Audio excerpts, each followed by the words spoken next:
Hey, what's cracking everybody? Welcome back to Computer Games Hardware. We got a good one for you today, guys. Today on the show, we're doing some computer games hardware news because it's been a hot minute and there is plenty to talk about. So we've got some PlayStation news, we've got some NVIDIA news, we've got some Switch 2 news. So let's get into the headlines.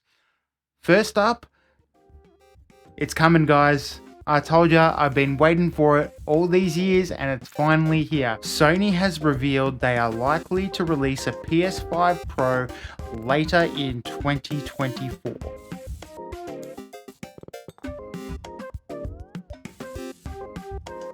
So this is fantastic news for me. PlayStation 5 targeting 4K 60 FPS is what I've been waiting for. Consoles have the power and the tech to be able to do this stuff, and they've just been held back a little bit. The Zen 2 architecture can certainly take it. So not much news on what they've done to hit the 4K 60 FPS target, but I would suggest because of the Zen 2 architecture, they've been able to boost clock speeds by a little bit, and they've probably introduced some better memory, and that will take it over. 2025, we've got GTA 6 coming, so it is the perfect time for a PS5 Pro, and it sort of goes in line with the life cycle of the Pro from the PS4 era too. That came out about 3 years after the original PS4. It's time for a PS5 Pro, it's time for GTA 6, and it's time to experience some of those games that PlayStation 5 owners have been sitting on for some time now. You guys think about Spider-Man 2, 4K 60 FPS, it'll be glorious. The Last of Us Part 2 remastered, it's gonna be amazing. It's just gonna bump it up a notch. This is perfect timing. We did only get the PlayStation Slim and the digital Slim not too long ago, so it's been a bit of a weird journey for PlayStation. For the first 2.5 years, you couldn't even get consoles, so PS5 were pretty significant jumps from their previous generation. So it's just felt like it hasn't sort of reached the heights everyone was expecting it to. So it doesn't feel like the next gen has really hit. We're sort of in this halfway sort of wishy-washy. We've got all the technology there, and the PlayStation 5 is capable enough, but it doesn't seem like it's been pushed to the limits. And I know that tends to happen right at the end of the life cycle when you get games like The Last of Us and The Last of Us Part 2 and, Ghosts of Tsushima and things like that. But, this was a significant jump from the PS4's hardware. So I was expecting some of that to already have happened now. But it looks like it'll finally be doing that with the PS4 Pro. That's going to keep me interested.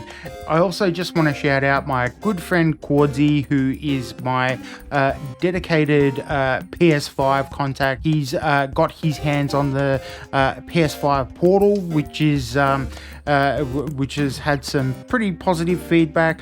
I was a bit down on it and criticized that a little bit because, if you're going to have a dedicated handheld console, why can't you take it on the go? Why can't you play your PlayStation games on it?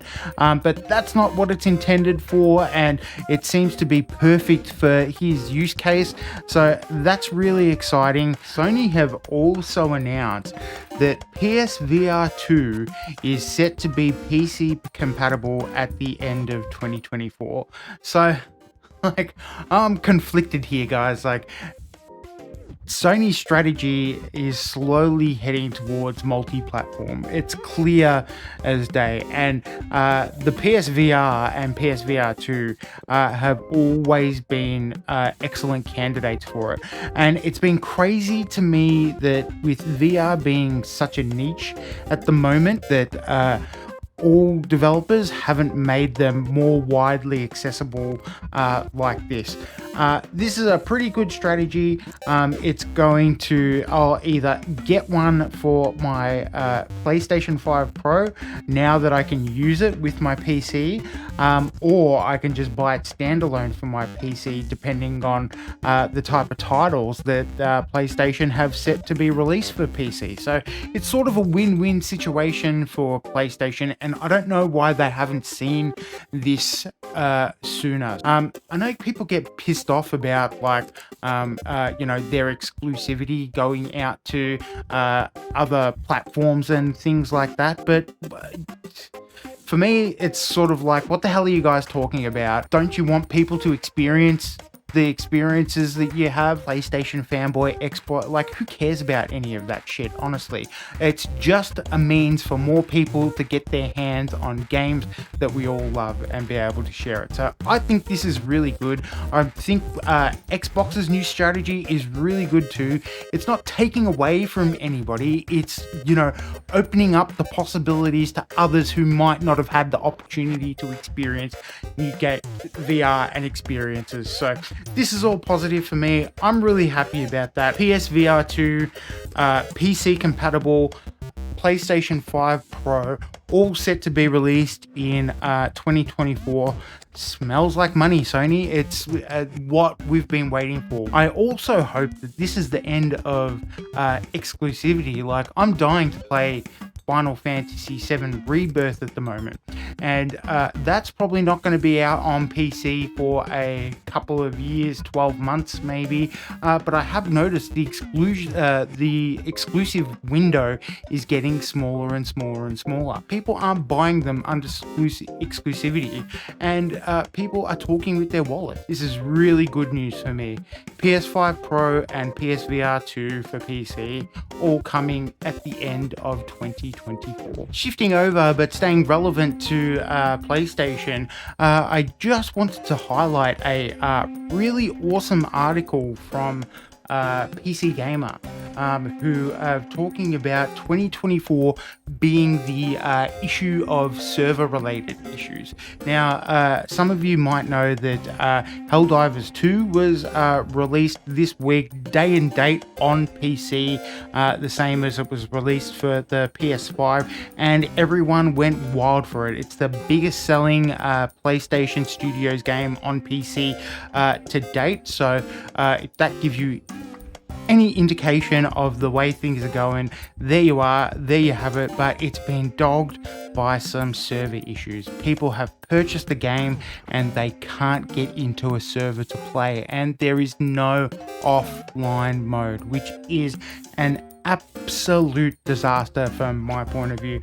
I didn't even bother with purchasing it because that sort of put me off straight away when those reports started to come through, but there are unfortunately a couple of games with this issue. So Fraser Brown, the author of this piece here, mentions that particularly for PC, there's been a whole bunch of game releases all demanding everyone's time, and it's been a massive juggle. There's Suicide Squad, the Justice League, The Last Epoch, Enshrouded, which you can see my early access impressions up here or there, wherever it tends to be. I never know where it is.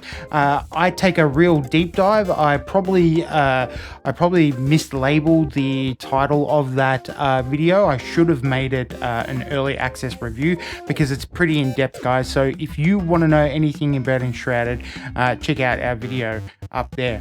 But a lot of the issue that these games have is they're always online multiplayer titles, and they're having significant server issues.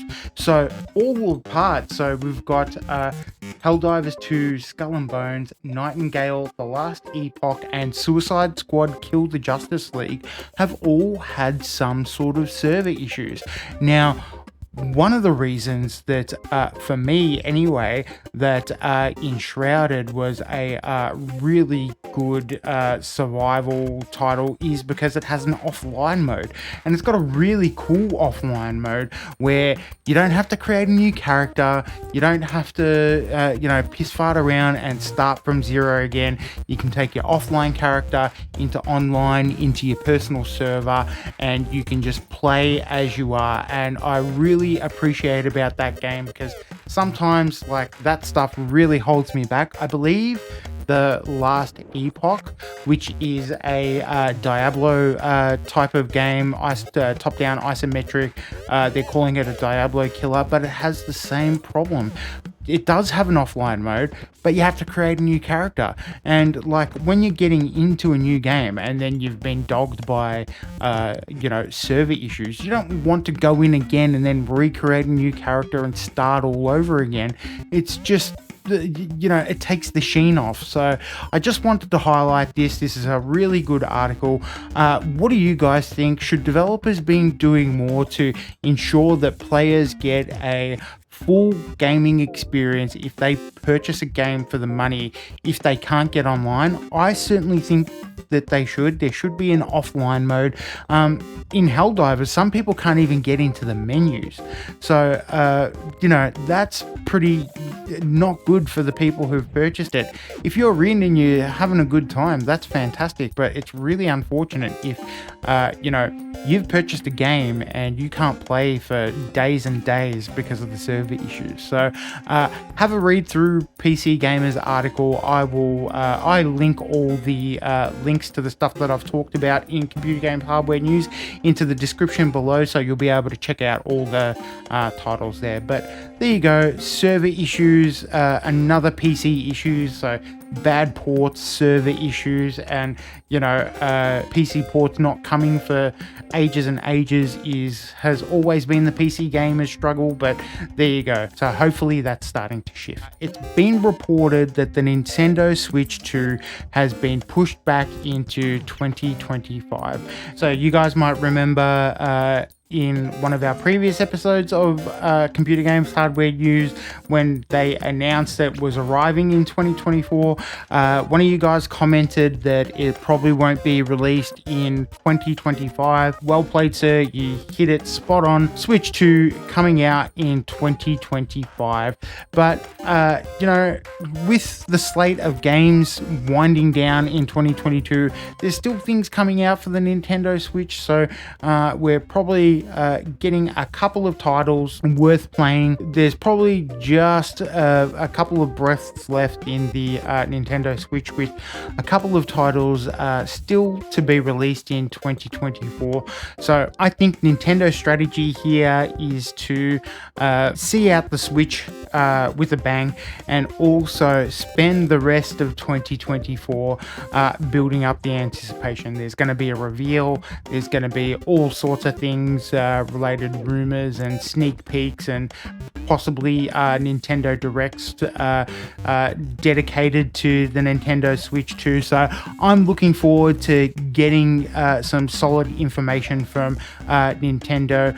What do you guys think is going to happen? Let me know in the comments down below. All right, and last but not least, guys, some NVIDIA news. So the GeForce Experience app is finally being sunsetted. It's been around for a significant period of time, and it's also ending the support for the NVIDIA control panel, which is pretty much ancient by now, and they're bringing things together in one app to unify everything, and it's called the NVIDIA app, and it's currently in beta. So if you have an NVIDIA card, you can go to the website, the NVIDIA's website now, and download a beta version of the app, which gives you way more control. So the NVIDIA app sets to reconcile all of NVIDIA's app, the control panel, the noise suppression app, the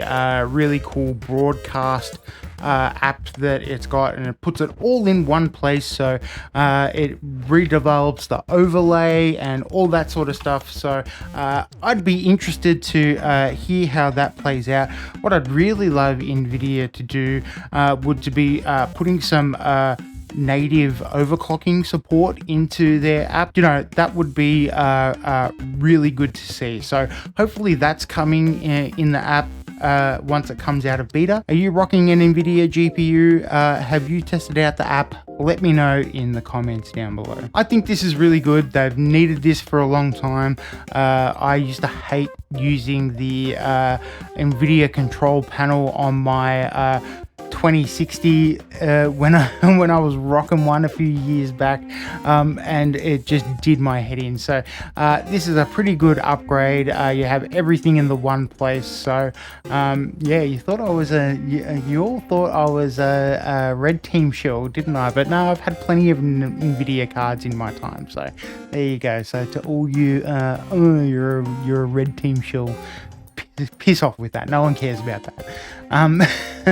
But this is a really good move for NVIDIA, so I'd love to check it out. It looks like it's going to put some better support in the hands of gamers, so it's a win-win for everyone. Anyway, that's going to do it for this one, guys. Thank you very much for watching. I've had an awesome time making this one, and as per usual, I'll keep making them if you keep watching them.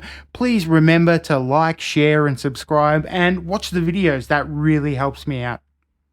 Thank you very much for watching. Hello to all our new subscribers, and I will see you guys in the next one. Thanks for watching. See you next time.